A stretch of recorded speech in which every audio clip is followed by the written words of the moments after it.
Are you serious? Are you serious? Now, seriously, get some coffee and calm down. Because, I don't know. It could happen. It could happen. Let's get ready to rumble. That might be the situation here because President Donald Trump and the dictator of North Korea, Kim Jong-un, may meet. They may have a face-to-face meeting.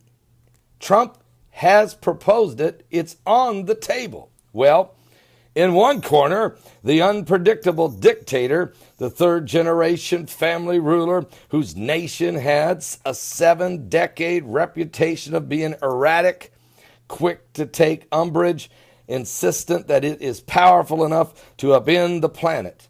And in the other corner, the sandpaper tongue American president like none other, barely past his first 100 days as the leader of the free world.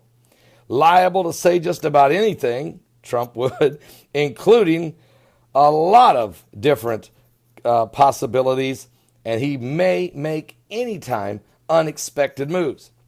But that's part of the persona of President Donald Trump, to keep the swamp off balance, to keep world leaders off balance. If you're going to reform a corrupt system, you don't conform to the system, you transform it. And if I'm telling you folks, if you go to the book of Isaiah 45, Trump literally is like reading, King Cyrus in the Bible is like reading Donald Trump. Now we know what he did. Unpredictably, with the Chinese president sitting with him at dinner in Mar-a-Lago, Trump fired 59 Tomahawk missiles into Syria to send a message to everybody that he will hit you if you get out of line. And using chemical weapons upon these small children and people was too much. He did give them a chance. He let the Russians know in advance, but he still did it while staring at the president of China over dinner. Trump then dropped the mother of all bombs on the head of ISIS, destroying their underground operation in Afghanistan, to send another message, not afraid to use a powerful weapon on you, and to keep a promise. That promise is very simply this: ISIS needs to be eradicated from the face of the earth. One way to do it is to use a powerful weapon. But there's more on the table with King Cyrus. And if you'll go with me to the book of Isaiah, I think it's time to read it. I wasn't going to do this. I was actually reading the article from Yahoo News, and it just came to me. Those guys, their analyzation is weak. Let me give you an analyzation that is prophetic. All right? Now, I remember last June, I predicted that Trump would win the election and that the British would exit the United Kingdom. And so did Avi Lipkin. And we were actually doing a television show together, and we both made that prediction in June while sitting in Jerusalem. But we weren't the only ones. There were other people. But I remember in May of last year sitting and having dinner with Russ Dizdar, and I asked him a simple question. What do you think about Trump? What's the story? He laughed and then said he has like the spirit of King Cyrus upon him. Well, let's go see who Cyrus was. If you go to Isaiah 45, the Bible says, "Thus saith the Lord to his anointed," Cyrus. So Cyrus is called anointed, "whose right hand I have holden, to subdue nations before him. And I will loose the loins of kings, to open before him the two levied gates, and the gate shall not be shut." So God is saying that he has anointed King Cyrus, put him in position, has him in his right hand, and will use him to subdue nations. Trump is already doing this. He's already doing it. He subdued the Chinese while smacking the Syrian airspace and backing off the Russians.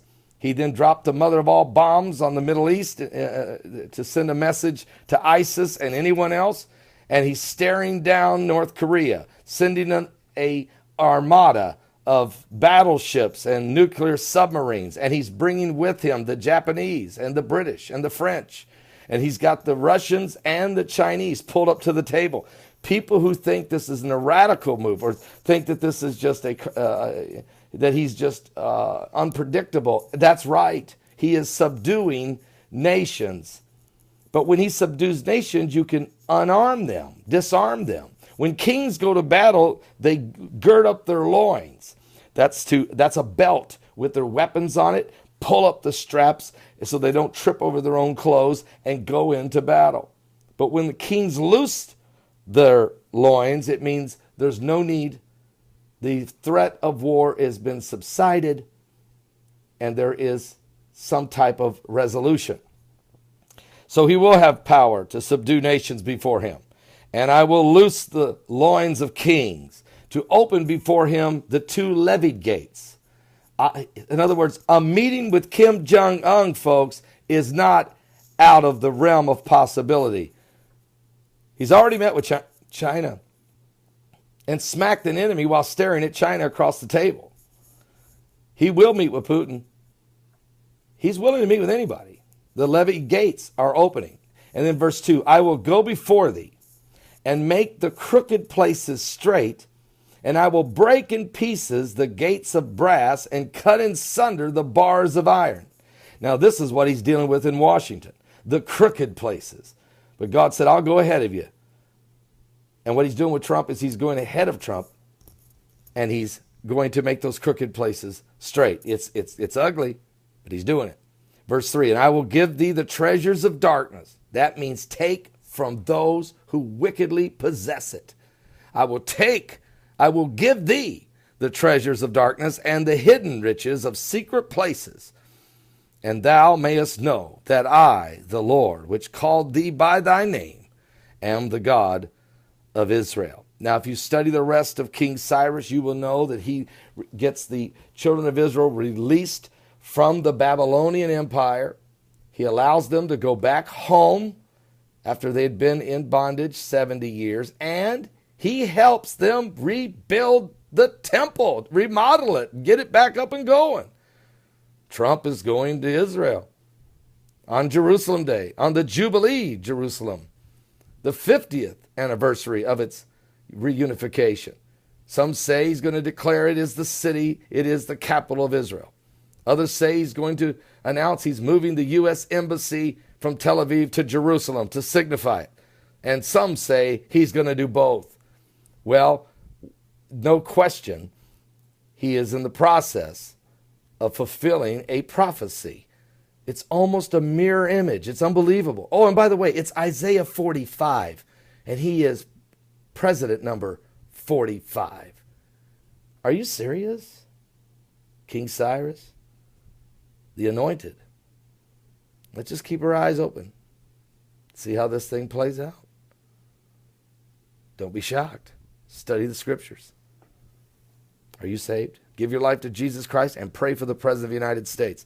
And guess what? I would like to see a Donald Trump, Kim Jong-un meeting. Because if they're sitting at the table talking, they're not having their fingers on the green button.